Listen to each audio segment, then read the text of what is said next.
कालिका माँ आदिशक्ति चैनल में आप सबका स्वागत है। आइए आज सुनाएंगे पुत्रदा एकादशी की कथा। पौष मास के शुक्ल पक्ष की इस एकादशी का व्रत निस्संतान को भी सुंदर पुत्र प्रदान करने में समर्थ है। संतान प्राप्त और उनकी रक्षा एवं प्रगति के लिए प्रत्येक नर नारी को यह व्रत करना चाहिए। आज सुदर्शन चक्रधारी भगवान विष्णु की पूजा की जाती है।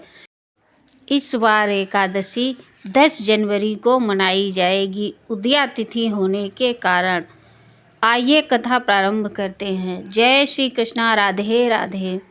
भगवान विष्णु श्री कृष्ण द्वारा अब तक कहे गए वृत्तांत को सुनने के बाद धर्मराज युधिष्ठिर ने आगे पूछा, हे गोविंद, अब कृपा करके बतलाइए कि पौष शुक्ला एकादशी का क्या नाम है, इसके व्रत की विधि क्या है और कौन से देवता की पूजा की जाती है। भगवान श्री कृष्ण ने उत्तर दिया, हे राजन, इस एकादशी का नाम पुत्रदा एकादशी है। इसमें श्री नारायण भगवान की पूजा की जाती है। इस चर और अचर संसार में पुत्रदा एकादशी के व्रत के समान कोई और दूसरा व्रत नहीं है।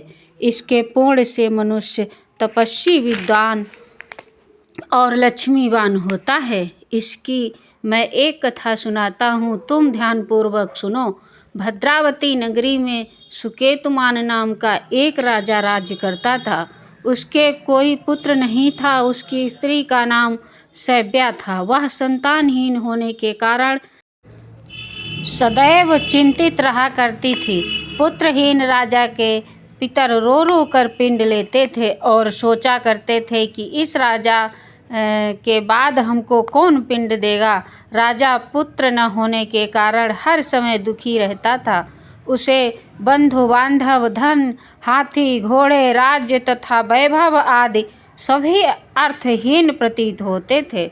राजा सदैव यही विचार करता रहता कि मेरे मरने के बाद मुझको कौन पिंड दान देगा। बिना पुत्र के पितरों और देवताओं का ऋण कैसे चुकेगा। जिस घर में पुत्र न हो उसमें सदैव अंधेरा रहता है। इसलिए मुझे पुत्र की उत्पत्ति के लिए प्रयत्न करना चाहिए। जिस मनुष्य ने पुत्र का मुख देखा है वह धन्य है।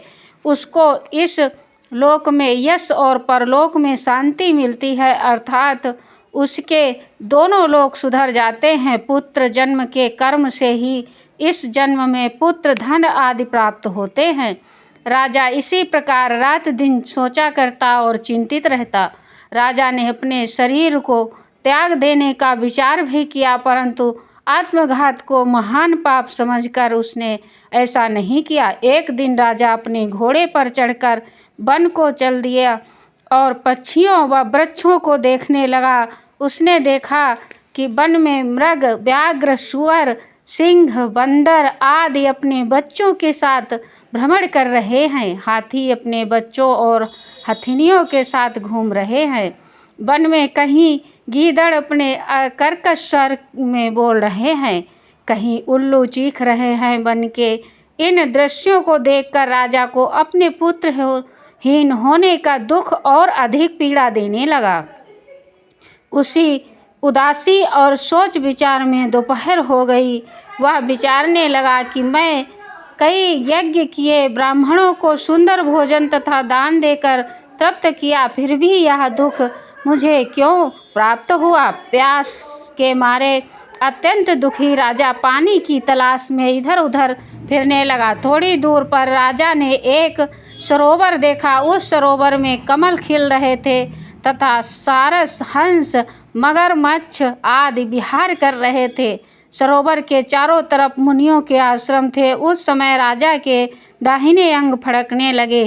राजा शुभ शकुन समझकर घोड़े से उतरकर मुनियों को दंडवत करके उनके सामने बैठ गया। राजा को देखकर मुनियों ने कहा, हे राजन, हम तुमसे अत्यंत प्रसन्न हैं। तुम इस जगह पर कैसे आए हो, कहो।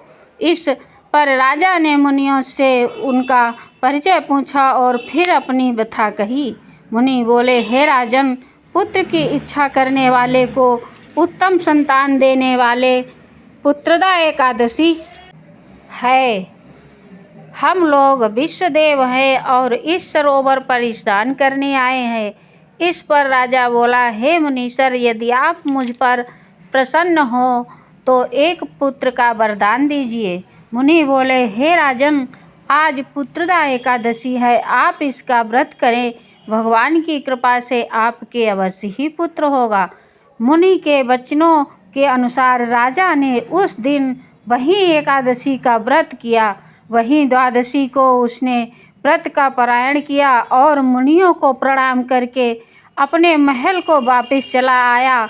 उसी मास रानी ने गर्भ धारण किया और 9 मास के पश्चात उसके एक उत्तम पुत्र पैदा हुआ, जो बड़ा होकर अत्यंत वीर, यशस्वी और प्रजापालक चक्रवर्ती सम्राट बना। हे भगवान श्री कृष्ण बोले, हे राजन, पुत्र प्राप्ति के लिए पुत्रदा एकादशी का व्रत करना चाहिए। इस व्रत के करने वाले यशस्वी और पितृभक्त पुत्र तो पाते ही हैं। इसके महात्म का श्रवण करने मात्र से ही मनुष्य सुंदर संतान और मोक्ष को प्राप्त करते हैं। जय श्री कृष्णा। राधे राधे।